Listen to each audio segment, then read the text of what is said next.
last year I drew an issue of Harley Quinn, and that was very exciting for me because I've been a fan since the 90s, since the cartoon was on and Harley first appeared.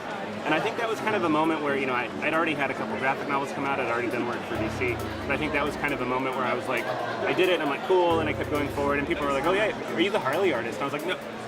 I mean, yes, I guess I am. I had a motorcycle accident, and I was working a job I wasn't super thrilled about, and that brought me back into what do I really love, and it was comic books. I grew up as a comic book fan, collecting a lot of Harvey comics and Archie comics, and then basically I just drew all the time, and it was a passion of mine.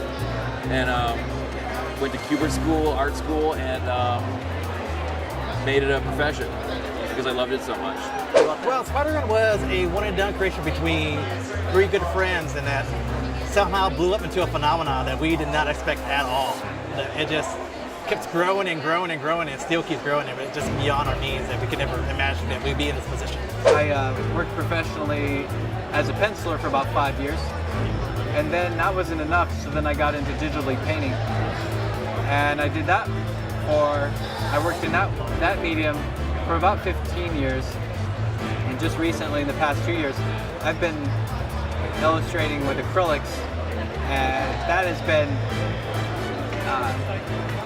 very difficult, but it has made me love digital painting even more.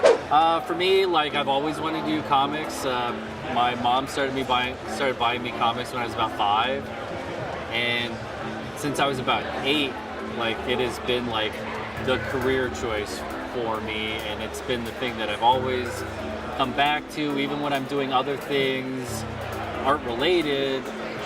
Comics are my first love.